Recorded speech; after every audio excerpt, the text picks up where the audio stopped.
கற்பனை தீர்ந்ததை எண்ணித்தான் பிரம்மனும் மூர்ச்சையுற்றான்.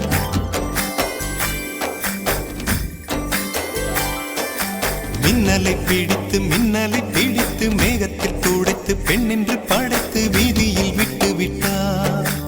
இப்படி இன்னொரு பெண்மையை படைக்க தன்னிடம் கற்பனை தீர்ந்ததை எண்ணித்தான் பிரம்மனும் மூர்ச்சையுற்றார். அவளின் நாசிக்குள் நுழைந்த காற்று உயிரை தடவி திரும்பும் போது மோட்சம் அடைந்து ராகங்கள் ஆகின்றதே. ஓஹோ, மழையின் துளிகள் அவளை நனைத்து மார்பு கடந்து இறங்கும் பொழுது முக்தி அடைந்து முத்துக்கள் ஆகின்றதே. மின்னலை பிடித்து மேகத்தில் துடைத்து பெண் என்று படைத்து வீதியில் விட்டு விட்டார்.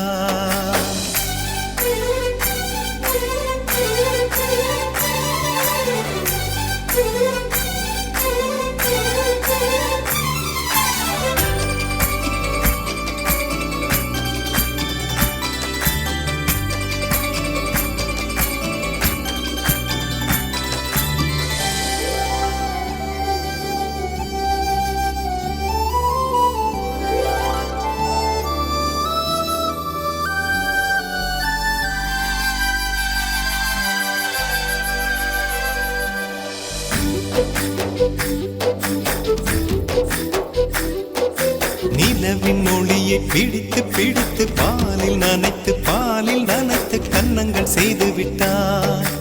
உலக மலர்கள் பறித்து இரண்டு பந்துகள் அமைத்து பெண்மை சமைத்து விட்டார். அழகு என்பது ஆண்பாலா பெண்பாலா என்பதில் எனக்கு சந்தேகம் தீர்ந்தது. அழகு என்பது நிச்சயம் பெண்பாலடா. கவிதை என்பது மொழியின் வடிவம் என்றொரு கருத்தும் இன்று உடைந்தது. கவிதை என்பது கன்னி வடிவமடா. மின்னலை பிடித்து மேகத்தில் துடைத்து பெண் என்று படைத்து வீதியில் விட்டு விட்டார்.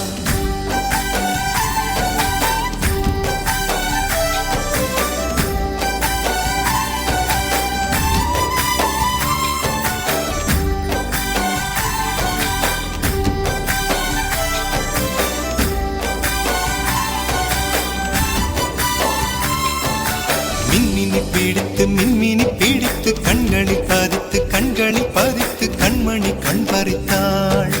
தங்கத்தை எடுத்து அம்மியில் அரைத்து மஞ்சளாய் நினைத்து கண்ணத்தில் குழைத்து ஜீவனை ஏன் எடுத்தாள்.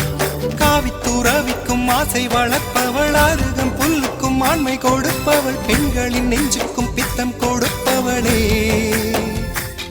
ஓஹோ, தெரிந்த பாகங்கள் உயிரை தந்திட, மறைந்த பாகங்கள் உயிரை வாங்கிட, ஜனனம் மரணம் ரெண்டும் தருபவளே. மின்னலை பிடித்து மேகத்தில் துடைத்து பெண் என்று படை